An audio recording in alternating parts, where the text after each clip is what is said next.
Luke, how long have I known you for now? Since I came to Providence, that was mid 2018. Mid 2018, right? So about 3 years, almost. Yeah. Yeah, great. Uh, Tell us, how did you even come to Providence in the first place? I think it was a joint decision with my wife Serena, and we were invited here by Dami and Noah. Dummy, no. Yeah. Okay, cool. Oh, they're here today. Yeah, great. Hey. And you were going to church before? Yes. Yeah. How long have you been a Christian for and going to church? Well, I grew up in a Christian family, so I've been going to church basically my whole life. Yeah.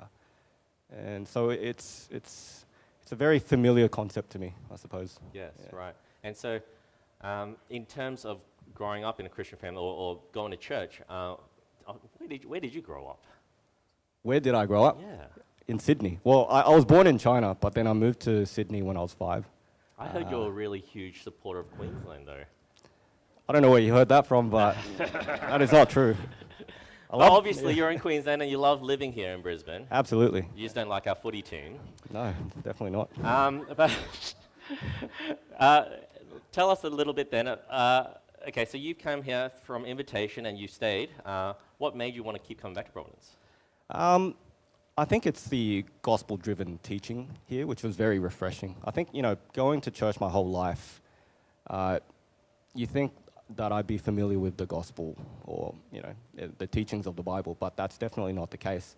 I think over the last couple of years, coming to Providence has really given me a much deeper understanding of the gospel. And I can definitely see myself growing and God changing me and, learning something new every day. That's awesome. Tell us just quickly, what do you do with yourself throughout the week in terms of work, and then also what do you love doing outside of work as a hobby? Okay. Work-wise, I work for an investment firm called MLC. I'm sure you guys may know. MLC, yeah. MLC, it's a golden egg. I work as a... Why is it a golden egg? it's nest egg. Like building up your nest egg. Oh, Yeah. I never knew that. Yeah. You learn something new every day. Yeah. Okay, cool. You work for MLC, yeah? Yep. In- And in investments and strategy, dealing with compliance stuff, really boring. I don't want to talk about it. But otherwise, outside of work, I have a lot of hobbies. I like playing games. I like gardening. I do a thing called martial arts tricking. So I like to, flip around, do kicks and stuff. Yeah. Flip around. Yes. Literally flip around. Yes, literally flip around. Can you show us? No, there's a time and place for everything, Michael. Okay. If you guys, it's actually really interesting. If you've seen some of Luke's videos, or even I think at retreat a few weeks ago when we had retreat, he actually taught Tony how to backflip. So if you guys ever want to learn how to backflip, this is a guy you want to talk to. I still can't do it, so he's not the best teacher, but he taught Tony at least, so that's good. Maybe it's a student. Yeah, Tony's great. Yeah. Let me ask you a few more serious questions in terms of this role. How did for you personally in your Christian journey as a Christ follower, how did the gospel change the way you saw life? I mean, what was it that your heart was searching for that the gospel answered in your life? So as I said before, I grew up in a Christian family, and so I've been exposed to the gospel message since I was little. But again, it doesn't mean I always understood the message or the applications. But I think in the last couple of years at Providence, I've gained a much deeper understanding of the gospel, and it's really helped me in, I suppose, slowly letting go of my desire to be self-sufficient and to want full and absolute control of my life. Because prior to that, the way I used to think is if I don't look after myself, no one's going to look after me. But coming to know the gospel, you get to know a God who is able to look after the birds of the air, the flowers of the field, and ultimately he sent his son to die on the cross for our sins.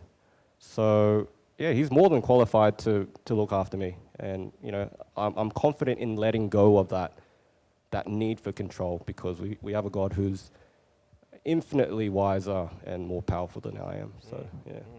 Do you think working at MLC and working in investments and compliance and all that stuff about money, like that area of it's a very area of control, isn't it? Like helping people control their finances.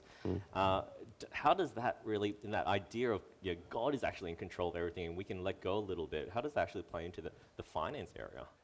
Well, I think finances, look, in the end, the way I see it is, yes, you always want more money. You want security through finances, but that's strictly something that is, I guess, a world standard. Yeah. Because, you know, money is only helpful while we're here on Earth, Yeah. and it doesn't solve anything or everything for you. Everything. Once we leave this Earth, that money is going to go somewhere else. You're not going to take it with you. So we have to think bigger picture. Yeah, that's awesome. Really, yeah, I think that's so helpful to actually think how God plays a part in the way we live, including our finances as well. That's so awesome how God has worked, helping you see that God is in control of your life and that you can sort of let go, and that's how the gospel has really, you can find your security in the gospel. I'm really encouraged by that. In terms of the role of eldership in our church, elections are happening in a few weeks' time.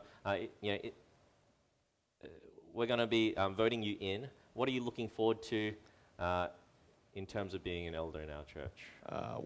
I think it's important to note that, you know, starting up a church and running a church is no easy task. And it's certainly not something Mikey should do on his own. So I think it's a great opportunity to be able to support and love Mikey by, you know, sharing his load in loving the church. And that, you know, would involve encouraging him, being present for the community, and you know, being able to disciple and answer questions when Mikey isn't here, because you know you're not omnipresent. Yeah, Really? believe it or not, he's not. Even though he tries to be, but yeah. But I think that's one way of loving Mikey and also loving the church. But also importantly, you know, with God's help, being able to discern when to rebuke Mikey and hold him accountable to his role as a pastor. And again, that's another way of loving the church, or loving and protecting the church, and loving Mikey. Yeah. Cool. Thanks for that. Yeah. No, I'm really excited actually to have elders around and to speak into my life too, and I need that as well, just like we all need that sort of accountability and love from one another, and you know, that's part of our vision here, loving Jesus and loving one another and loving our world together, and I'm really thankful. So yeah, you know, I'm excited for how our church is moving forward, and to have men like Luke who's you know, stepping into this role, you know, when we vote him in, yeah, and I thought this would just be a good opportunity for us to get to know him a little bit before that happens. So, yeah, thanks for your time, Luke. Yeah, no worries.